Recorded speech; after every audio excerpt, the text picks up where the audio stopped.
Sideline Bears fans, another edition of the Chicago Bears podcast coming your way. Pat the designer, Jason McKie back in the building. And listen, we got the coaching staff in place. We're still waiting for the O-line coach. Everybody relax. Everybody breathe. We'll get it. It's the only J Mack. This got to be the only city in the world that's worried about the O-line coach. Am I right? Like, there can't be another team in football that's like, who's coaching the O-line? Hey, funny things is there was reports. There was like a false report that my guy Olin Kreutz was actually. So some of my coaches, and I ain't gonna name their names because they're like, it's funny, but they were like, man, they're like sending me messages, coach, like, Olin's leaving, like, no, and I'm like, what? I'm like, what are you talking about? Like, they were devastated. J Mack, so we got breaking news here. Then Olin Kreutz will not be leaving to coach the offensive line. Is that what you're telling me? Hey, look here, man. Things change, but I would go out on a limb and say that Brother O, aka Olin Kreutz, will not be coaching the Chicago Bears offensive line. Not that he's not capable now. Like, he can do it in a heartbeat. He can do it in a heartbeat now. But I right now he's under contract with my coaching staff at Carmel Catholic High School. Right now we do have the best O-line coach in the country. So I'm proud to say that the Bears. I'm not. If you send out a request for him to be interviewed, I'm declining it. So don't even try it, George. Whoever's up in Ben Johnson. I'm denying all requests. You send me an email, it's going to be bounced back right back to you. So we're good over here, man. Hey, I love it. I absolutely love it, man. Hey, hit that like button, subscribe to the page, leave a 5-star review. Y'all know what to do. You heard it here first. Olin Kreutz not going to the Chicago Bears. You know what's always been funny about this? Because I don't know. I remember when Olin was talking about the franchise and he was like, we got to figure this out. It starts in the trenches, blah, blah, blah. And I want to say this is when we hired Flus. It might have been when we actually fired Nagy. And I remember George basically just being like, sometimes Olin talks and you just have to take it for what it is.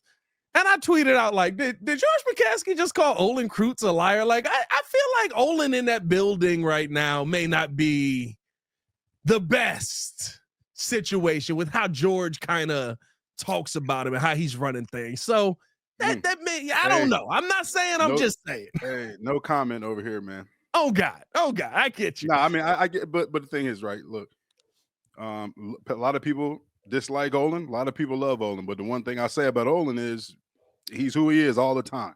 100%. There's nothing that's fake. Right, you're gonna get exactly who he is all the time. He's gonna speak his mind, and he speaks truth a lot of the time. So, I mean, it's no secret that a part of the lack of success here in Chicago is due to the trenches O&D lines. I mean, I don't see how that's a lie, but I keep saying this. The last time we went to the NFC title game, Olin was playing. Yeah, it's crazy. It tells you something. It tells you something. It's crazy, man. But it is what it is. But like we said, to go on record, Olin's happily with us. We got good things over here, man. So Bears, I love you guys, but don't reach out. Yeah. All requests are denied. Don't reach out, guys. Don't reach out. Requests are denied. All right, I'll see you guys on the sideline in training camp, maybe OTAs and mini camp. Got a new coach. Got to go check that stuff out, Pat. Me and Pat will be out there giving assessments early. Absolutely. Then I'll see you guys throughout the season, when we're out, out during the season. But any requests for Olin Kreutz as an online coach is going to be denied from Coach McKie over at Carmel. I love it. You heard it here first. Let's talk about some other players that could be added here to Chicago, though, because with the coaching staff, for the most part, in place, a lot of these pieces in place, now people are trying to see, okay, what free agents fit with the Chicago Bears? And with that being kind of the next big thing coming up, having this staff in place, there are some big name guys actually attached to this Bears team, which means there's probably a lot of love around the NFL for what the Bears have done. We heard Ben Johnson's agent, Rick Smith, say that this is different than what we've ever seen with the Chicago Bears, say that Kevin Warren is directing things differently, that this Bears organization is moving in a different path than what we've seen previously. And that means that good players may actually want to come and be a part of it. And we've seen some of that in previous seasons by signing guys like Kevin Byard, keeping guys here like DJ Moore. But now the free agency list could get interesting, and there's some good names out there, J Mack. I want to start off here with a wide receiver who I'm not going to Mm. lie to you, a little bit surprising that he's on the list. Now, money may be a little bit different depending on he's coming off of injury, Yep. being with the Tampa Bay Buccaneers, but had a solid season, couple of big games, kind of just, stem the tide throughout some of those games. Dominant slot player. And with the fact that we probably are not re-signing Keenan Allen, could a Chris Godwin interest you? Because he interests PFF enough to say that that's a potential landing spot here in Chicago. They said Chicago has a vision surrounding its number one pick at quarterback, Caleb Williams, with dynamic weapons to ease his NFL transition. With Keenan Allen entering the open market, the Bears may opt for another dynamic slot option. New Bears head coach Ben Johnson headed up an offense in Detroit that featured a pivotal receiver dominating the slot in Amon-Ra St. Brown, and he may look to secure another here. J Mack, Right. Chris Godwin to Chicago. Yeah. You in on that? Yeah, I like Chris Godwin. Obviously, if it makes sense, money wise and contract details, all of that stuff has to be worked out. If it makes sense for the Bears, and it also, right, we look at Detroit, right, and we talk about the ways that Ben Johnson utilized St. Brown in the slot, and he came out in his press conference. He talked about his offense being totally different, right? He talked about it being ripped down to the bare stud. So realistically, I don't know. I mean, I don't know if he's throwing smoke out there, but at the end of the day, right? He said he built that Detroit offense, right? Him and Jared Goff pretty much built that thing, right? He said they met for a few days. They put in things that Goff was comfortable with.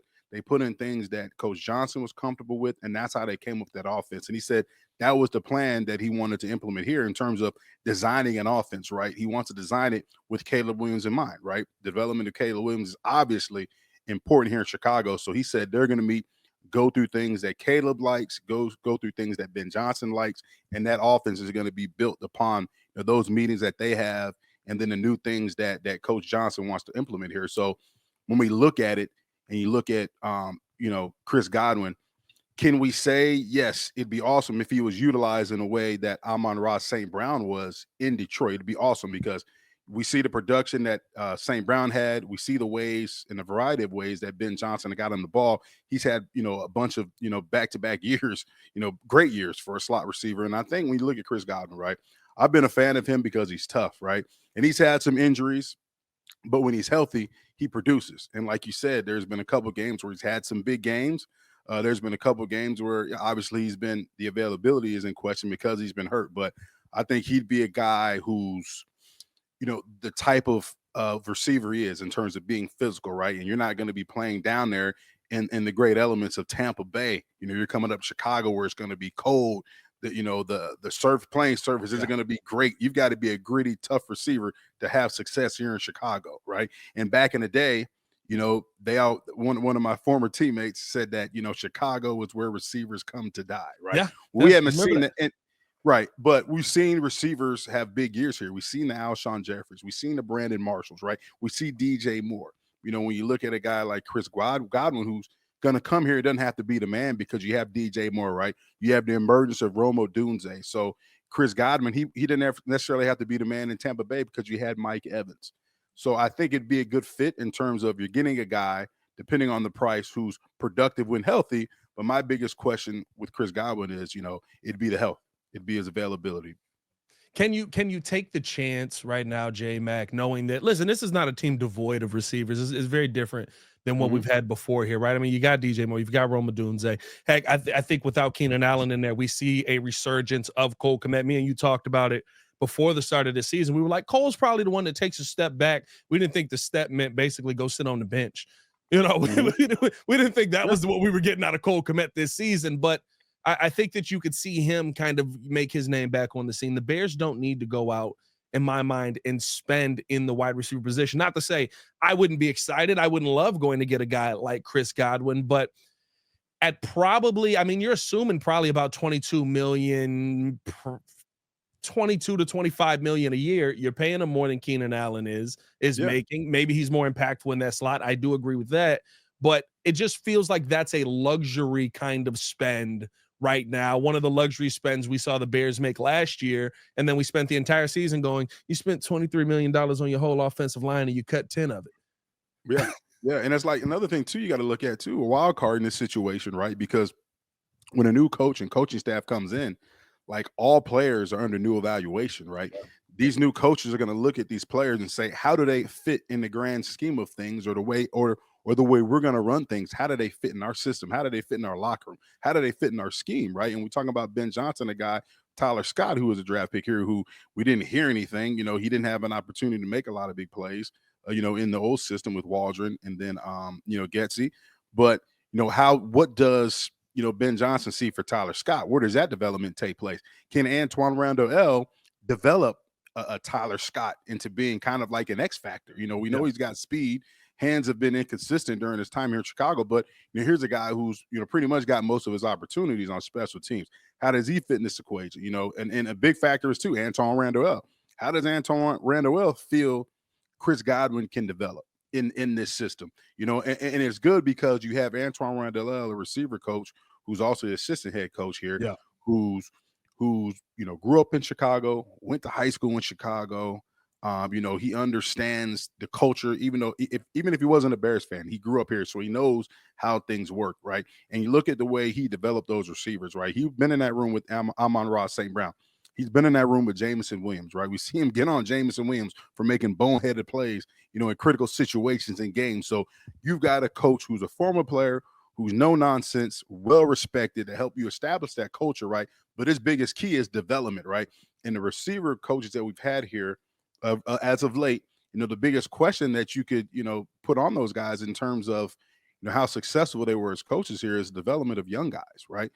How did Rome fare this season? You know, he did pretty good for a rookie. He didn't light the world up on fire, you know what I mean? But then look at other guys, Tyler Scott. You know, how did he develop? So, you know, I think some of the key pieces that Ben Johnson has brought in, you know, will be those free agent moves will be determined on what they feel they have in place already. Yeah, no, that to me, I look at guys like when leaving Detroit, Tim Patrick, though, right? Of course, Amon-Ra's development was great. Fourth round pick turns into a good player. Tim Patrick being a pivotal piece that they've had to rely on multiple weeks. Like those are the things where it's like, okay, when I need a guy to step up, when I need a guy to go in there and be the starter that week, what's he able to do? Tim Patrick, like to me, those are the things, the skins on the wall that Antoine Randall brings that makes me go, I'm good at the wide receiver room. You want to know why? Because I look around last year and we started this season excited about a name like Colin Johnson. Now he ended up getting injured, but big body receiver coming over the middle. Like we're like, that's a name. Find a way to develop him. We were excited about what Tyler Scott could be. Like, I think there's players on this team, J Mack, that you just, if you're gonna go out and spend big money, and not saying you shouldn't, but like if you're gonna spend big money, make sure there's nothing on this team that you can develop. And I feel like you have pieces like that all over the football field. I mean, even in the running back room, me and you were looking at Ian Wheeler last year, just going, "Oh, he gonna play," until he ended up getting hurt. Yeah, and I think it's the coaching style and the level of accountability that you display on a daily basis in the building, on the practice field, right? You look at the receivers, right? You drop a pass, what happens? Or what happened in the past?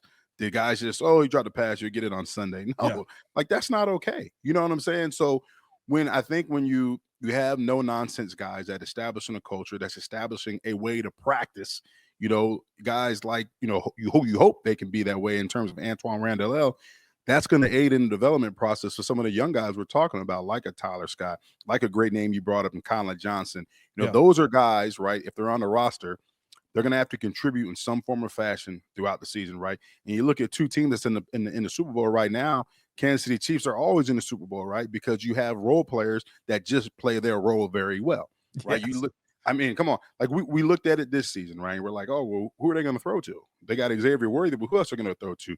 Juju Schuster's washed up. DeAndre Hopkins is old, and they're out there making plays. Oh, is Patrick Mahomes going to throw to Travis Kelce all the time? No, there's guys that play their role and they play it well, right? And that's what you need. You need guys to step up when the numbers call for in a critical situation and make a play. Hell, you may have to make 1 or 2 plays a game. That's all we're asking you to do. That's your role. Go out. Can you execute it when your number's called? And that's something that, you know, we've been lacking because at the end of the day, right, DJ Moore is the number one guy, but you can't expect DJ Moore to go out every single game and have 100 yards receiving. You know what I mean? You can't expect him to have that big explosive play every single game. So you're going to have to count on and rely on guys, and you can't just spend a boatload of money and bring in every number one receiver that you can just to say, hey, we got this guy, we got this guy. No, there's going to be guys called upon to make plays when a number's called. Yeah, no, 100%. It reminds me. I want to see a coach, and this goes back to Bill Belichick, get the most out of a guy Mhm. who I don't think you were teammates with. Were you teammates with Shea McClellan? Or was he did No, I he went. I just he missed. he came in right after you? That's what I thought. Yep. I think he's Yep. 2012 he came here. I remember he only played one season in New England. Literally, Bill would ask him to do one thing. Yeah. Make sure you watch that guy. If that guy moves, you go be an athlete. And it's funny And you say that's that. all he did, and he got a ring out of it. So a good buddy of mine, Steve Cargile, he used to be in the scouting department for New England, right? And I'd ask Steve. I remember I asked him. I say, "Hey, man, how do you guys evaluate your players? Because every time you guys draft somebody, you're not every time, but majority of the time, even if it's a late round guy, he ends up panning out to be like a good role player or a Yeah. solid player, right? Not saying they drafted nothing but Hall of Famers and stuff like that, but they've had some late round guys that have panned out and really helped them make those playoff pushes that Coach Belichick and all the greats was a part of. And he said, well, you know what, J Mack, a lot of these the scouts, and when they're talking about the draft, they always talk about what this guy can't do. He can't do this. He's not fast. He's not this. He's not that. He said we focus on, well, what can he do? Yeah. Based upon what our offense is or what our defensive scheme is, right? If we got a receiver, right, yeah, he may not be able to take the top off of defense vertically, but if he's the best slant route runner in the draft, and majority of our route concepts involve slants, and he's the best slant route runner, well, we're going to take him in the 5th or 6th round because now we got the steal of the draft based upon what we're doing in our offense. And I was like, man, that's no wonder you guys have sustained success because you're drafting guys that fit what you need them to do. I don't need him to take the top off of defense. I need him to be able to just run a great slant route, whether it's off coverage, whether it's press man coverage, whether it's first down, second down, whether it's third and short. I know I got the best slant route runner in the draft. Yeah, So, accentuating their strengths. Accentuating their exactly. strengths. That's what I want to see this coaching staff do. It's what they have done in different places. We'll hope to see if they can do it together here. Another name that has popped up on the list, by the way, hit that like button, subscribe to the page, leave a 5-star review. Y'all know what to do. Another name that's popped up on the list and has been a very, very popular name, especially around Chicago. J Mack, I don't know if you're like me. Like everybody else has been looking at the playoffs and said, "Ooh, that running back money back, baby. That running back money is back." And meanwhile, I see Saquon Barkley take it right up the gut, and I'm just like, "Ooh, we finna spend a lot of money on a guard. We're about to spend so much money to go get a guard." I think interior O-line money is through the roof, and Trey Smith is a name that is going to be. It seems like he's going to be a free agent. Kansas City got a lot of money invested other places. Maybe the Bears can take advantage of this. I'm still not a believer that they're just going to let a great offensive lineman go. That's what I'm saying. Yeah.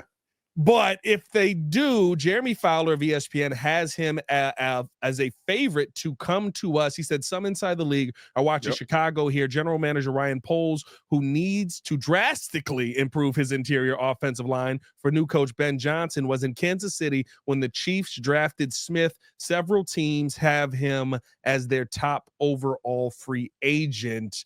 Trey Smith, I think, is probably one of the most important names you can sign this offseason if the Bears were to do it. Are you in on Trey Smith here to Chicago? And if the price is high, are you willing to pay that price? Because I'm not going to lie, J Mack, you might be talking 20, 25 mil for a guard. Hey, look here. Money talks, right? Money talks. You just spent a lot of money. You just spent a lot of money on a guard that didn't even play. And one thing that you can't question with Trey Smith is his durability. Right, he's a guy. I don't know how many games he started and played. I think he started 17 games as a rookie, and he was a 6th-round draft pick. I think if I looked, he's played in 55 games, started 55 games as a 6th-round draft pick, if I'm not mistaken. He has played in 67 games in his career. Now this may be total. But he has started, as J Mack said, 67 games. There we go. See what I mean? Every game, and he was a 6th-round draft pick. So I look at the durability issues, right? Especially at the guard position, right? We got banged up. Who was at right guard for us? $10 million of meh. You know what I mean? Never forget watching that on the battle ropes. That was crazy. You know what I'm saying? So, and I look at that durability, but also not just durability, the productivity, right? He was a guy that went to the Pro Bowl last year. And it's awesome because I like the fact, right, his pedigree, right? He was supposed to be, I think he was supposed to be a 3rd round draft pick, ended up going in the 6th round. So here's a guy who's, had success at Tennessee, played a lot of games at Tennessee, also played some tackle at Tennessee, was dominant at Tennessee. I think there was one year he missed 5 games because he had it was a blood clots or something. Yes, he had something medical. Yeah. He missed 5 games, came back strong, had a great season after that. But here's the thing, right? You got a guy that's proven. You got a guy that's come up the hard way, was a 6th round draft pick, and established himself as one of the better interior offensive linemen in the NFL. And if I've got money to spend, I'm going to spend it on a proven commodity, right? Yeah, there's question marks with everybody, right? But I'm not going to spend money on a guy whose question marks we've seen in the past was, he doesn't practice. If he doesn't feel good, he doesn't practice. He doesn't practice. He don't even come to the damn game. You know what I mean? Like at least I know I got a guy that's played, like you said, Pat. He's played in 67 games, but guess how many games he started? God dang it, 67 games. Like I'm going to overspend. I'm going to overspend because, I mean, how many sacks did Caleb? How many times did he get sacked last year? 68 times. 68? Okay. 68 times. Yeah. Like, come on, man. Like, what are we doing? Open up the checkbook. You open it up for the coach. You want to turn this thing around. If Trey Smith's available, let's do it. I'll ask you this from the player perspective, right? Because I think you also have to look at if you're overspending possibly to help your 10th overall pick, who spent 2 seasons next to Trey Smith in Darnell Wright. The comfortability of going back and playing with somebody who you just know their tendency. First off, Darnell Wright has never had a dude stand there. Matt Pryor's the longest that somebody has stood next to him in the NFL. Nate Davis never was out there, never was at practice, none of that. Who would you rather have? Put those guys in there. Nate Davis, Matt Pryor, or Trey Smith? J Mack, I would rather have you on the 2 snaps that you would survive right now at right guard than Nate Davis, bro. Listen, I tried to be somebody that defended Nate Davis. You'd rather have Nate Davis.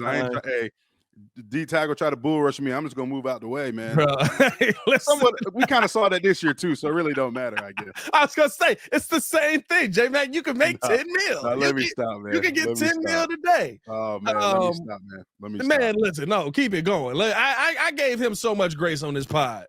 I was like, hey man, y'all got to ease up off of him. Yeah, he went through a lot, blah blah blah. Man, that next season, nah, bro. It's I don't want to spend really no time on that situation, but it's still just puzzling how it just, like the free agent that we pick up and spend money on just like wouldn't even exist. It's not puzzling, J Mack, when everybody who worked with him warned you. But it's puzzling because here you go. Here's the check. That's puzzling. 100%. The Ryan Poles aspect of it is fully puzzling, J Mack. But if I give you a car and I go, hey, bro, ain't no engine in it, you still want to give me 10 for it? Bet it up. And then you crank the car and go, dang, this mom won't start. Like the thing about, I don't feel. I'm not. I'm not confused. Like Trey Smith, right? So yeah, I was looking up some numbers, right, and he gives you a little flexibility because he has played tackle. At Tennessee. And I think he's mainly just played right guard for the Chiefs, if I'm not mistaken, exclusively regard for the Chiefs. Yeah, he's played right guard the entire time for the Chiefs, yes. So, but looking at college, it says he has 507 snaps at right guard and another 143 snaps at left tackle. Yeah. And that was during his freshman year. So he's mostly played guard. But, if you're in a bind, if you're in a pinch, you know what I'm saying? Like, obviously, you brought him in here, you signed him to be a right guard, but, something happened. Here's a guy that has the ability to be able to play tackle. And then some of the things I look at, some of the traits that he has, and this is off of PFF, and this is when he was either when he was coming out, but they said PFF had to say he has uncoachable pop in his hands, stop defenders in his tracks. So uncoachable pop in his hands is in terms of pass protection, right? He's got something that's God-given, right? Yeah. Most guys fundamentally they got to develop and understand, hand placement and all those things that come about when stopping a pass rush or when stopping a bull rush, right? He's got uncoachable pop means it's God-given. Like he's got that natural pop, right? Stop defenders in his tracks, something that we need because we saw a lot of times, right? Our linemen, they had the right guy in terms of who they ID'd in protection. But the thing that we saw, right, was they were overpowered at the point of attack because they just weren't strong enough to win their one-on-ones. You know what I mean, Pat? So yeah, I think when you have a guy like that, that's one of the traits that he has And then, I got to go back and watch the tape. But when you see that on tape, that makes it more intriguing to hand a guy, money like that because of the availability, but also the traits that he can bring to this offensive line who struggled and got your quarterback sacked 68 times. And some of that's Caleb too, but the number remains. 68 is the number. You got to get down. Yeah. Listen, there's going to be, I said this on the breeze this morning. There's going to be sacks that Caleb Williams is going to take. He's going to be a high sacked quarterback. Guess what? The only quarterback that really has kind of cut his sack numbers completely in half is Josh Allen. Like Patrick Mahomes won the Super Bowl in a year where he was the most sacked quarterback in the NFL. There's numbers that are going to go with that are just on Caleb Williams. That's what happens when you're trying to run around the pocket and extend plays. But we're excited about it when he's running around the pocket, extends the play, hits Rome Odunze on a crossing route on an off-platform pass. And we're just like, oh, man, that's crazy to see. Yeah. The thing that changes, though, is giving him that pocket where he feels comfortable in. And then all of a sudden now you see those sack numbers in maybe the high 20s, early 30s instead of the 50s and 60s. That's it's a big difference there. And I don't need my tackles getting sacked along with my quarterback in the same game. Still the craziest thing I've ever seen in my life, Jay. I think too, when we're looking at the free agents, right? The one thing that you can't, you have to really acknowledge, and we won't know because we're not in those meetings. But one thing, when the Bears start signing free agents, and I'll just go to the offensive side of the ball, right? They'll be signing guys that fit whatever scheme they're going to implement, right? So let's go to the run game. Are they looking? We don't know because Coach Johnson said there's a different scheme possibly. Yeah, it's going to be a different scheme. So we'll know with who they're drafting. Zone scheme. You're going to want guys that can move. You're going to want guys that can get horizontal displacement because they're going to be moving. They're going to be running and trying to get on edges of defensive linemen. And then I saw an article where Ben Johnson was talking about he loves duo. So duo is just an old school down here. You're creating double teams, getting vertical displacement. It allows your offensive line to come off the ball. Yeah. And when you have more of a gap scheme, running game, you want to get a running back that's more of a downhill runner, a downhill thumper. A guy like an Ashton Genty, and I'm not saying draft him, but saying draft him, but you need a guy that's gonna, when I look at like Roshan, a guy that likes to be physical when running the ball, to me, he's more of a gap scheme type running back. And then when you look at DeAndre Swift, 100% he is an outside zone runner. And we saw that, this year, outside zone, a lot of inside zone. We saw Caleb Williams running inside zone read where he's reading the defensive end, and we saw him keep the ball a lot of times on that play. So I think when you're looking at this offense and you're looking at these free agents, what type of offense are we putting together? Does Chris Godwin fit the type of route concepts we want to implement? Does Chris Godwin fit the type of route concepts Caleb's comfortable throwing? Even on the defensive side of the ball, right? What type of defense is, Coach Allen going to run now? Yeah. Do we have the pieces in place already? What do we need to get so that way his defense is effective and he can actually implement a defense with the players that have the talent to execute his defense? So those are things when evaluating this free agents you have to keep in mind. Absolutely. And you brought up the defensive side. Let's finish it out here, J Mack, because PFF, as I like to call them, they have a dominant edge player that could be paired up here with the Chicago Bears in Josh Sweat. Now he's preparing for a Super Bowl.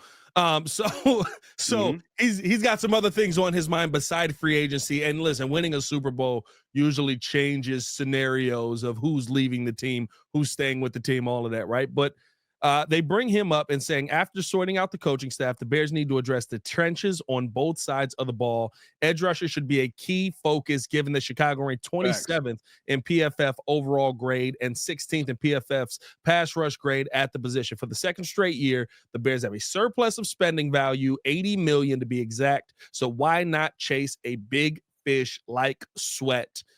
J Mack, do you want the Sweat connection here in Chicago? Josh Sweat, we know what he's capable of. I believe he finished the season with 8 sacks this year, 7 assisted tackles, solo tackles, 27. He was constantly creating pressure, had a pass rush grade of 71.5 and passed the eye test. That's what I always say with PFF. Do you want that sweat to sweat connection in Chicago, J Mack? For sure, man. I think a couple of years ago he had like 11 sacks in a year. I think it was 2022? I think it was. He had 11 22 sacks. He had 13. 23 he had 7. 21 he had 9. Yeah, so you see the productivity, right? It's not just he's a 1-year wonder. You see a guy who's has some good productivity in terms of getting to the quarterback and getting sacks. And I think when you look at our defense, right, the biggest thing that we talked about, you have Montez Sweat, he came in and made an impact, right? But we talked about it, like teams found a way, they adjusted, because when you schematically, when you look at this Chicago Bears defense in terms of their pass rush, the only guy that you would mark was Montez Sweat, who could actually, that you had fear in terms of, right, I can't leave my tackle on him one-on-one majority of the time. I got to find a way to scheme him. And on the other side, you DeMarcus Walker, you got Austin Booker, you got Hardy over there, guys who, serviceable guys, but they don't have the numbers that a Josh Sweat has. So, like I said, if the price is right, he's another guy that can help bolster that pass rush and actually get some sacks, because, we saw defense, we've got a good secondary, but no secondary is good if we're not getting to the quarterback, right? And we heard Coach Washington, who took over that defensive coordinator role last year. You hear him talk about the phrase rush and cover. It works together. The rush dictates the coverage, right? Well, we saw a defense that slowed down the end of the year. The quarterbacks were having success because they were sitting in the pocket. They can moonlight in the pocket because they had no fear of a pass rush and make play after play. So we got to find a way to get more pressure on the quarterback. In any defense, I don't care what scheme it is, if you can get pressure with your defensive line, your front four, or whatever type of defense that you run, it helps a lot, because now I don't have to bring second level pressure. I don't have to bring a linebacker, third level pressure. I don't have to bring a safety or bring a corner blitz. I don't have to manufacture pressure. I can play my game and rely on my front seven or my my front four to get pressure on the quarterback. Yeah, it's going to be, I think that's going to be the biggest focus of this team, getting the trenches right. But on the defensive side, getting somebody opposite of Montez. I talked about when we were at the draft party for the Bears, and the Bears didn't take somebody on the defensive side of the ball. You just kind of saw Montez kind of just go, all right. What I mean? Just the realization of like, okay, it's going to be a lot on me this season. I got to go out there and get it. And he took a step back. Injury plays a part into that, all of that, playing a part into that, but giving him that little bit of like, I don't have to just focus on you. I got to look over here as well. I got to look in the middle. Hopefully Javon Dexter takes a step as well. The development from these coaches is going to be important, just like signing the free agency, like you brought out earlier. I think that, but this is a situation for me. If Josh Sweat's on the table and you're talking about spending in the trenches on both sides throughout free agency, I feel good, because I feel good about the DBs that we have in the room. I feel good about the linebacking group when pressure is there. Do I think Tremaine Edmonds has played up to what he's worth? I can't say that, but he looked really good when pressure was on the quarterback, and that was the time where he was the best, and he was intercepting the football, and he was making plays. Like, it all goes hand in hand, and I think that's the part a lot of times people forget. And they'll look at one position and just go, oh, that guy's done. I mean, he's not playing nearly as well. Then he goes to a team with DB with pressure, and all of a sudden he's the DB that we thought he was. Yeah, I mean, so it's going to be interesting to see what the Bears do this free agency. We're going to have plenty of time to talk about it because we got a little ways to go till we start signing people here, J Mack. But a couple of weeks till the Super Bowl. I'm excited for that, and then the real fun begins here in Chicago, and hopefully we can be talking about playoffs this time next year, J Mack. Why you laugh? Starting the offseason so early, dog. Why you laugh after you said?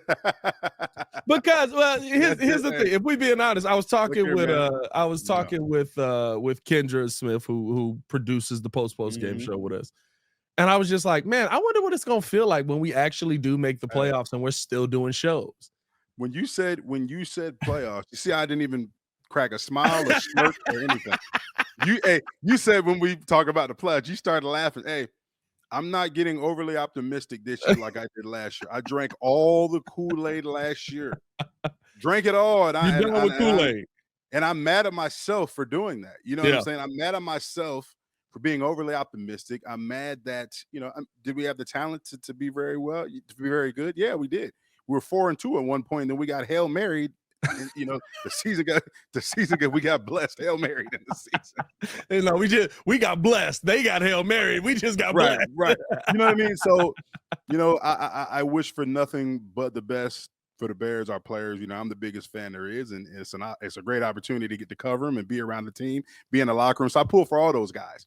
But you know what? Like I told you before, Pat, I am not getting overly optimistic. Am I excited that Ben Johnson's here? Yeah. Yeah. I'm excited that Al Harris is here. I'm excited that Antoine Randall is here. I'm excited that, they're making moves, but hey, proof's in the pudding, man. You got to go out there and you've got to actually put together a season that you keep saying that you're going to have every single year. Hey, I'm sitting at 7 wins right now until we get to 7 wins, and then I'll change my prediction on 7 wins. Like, I'm still when we look at this season, we was 4-2. I was like, oh, there's no way we don't get the 10. How do we not get the 10? We didn't get the 10. Hey, I'm just gonna take it all in. I'll be at training camp, mini camp, all the things, checking it out and trying to give honest assessments like we always do. But we'll see how it goes. I'm just gonna remain even keel this year. I can't wait for J Mack's breakdown of the underwear Olympics. Hey, listen. When you and this is my motto for this year, right?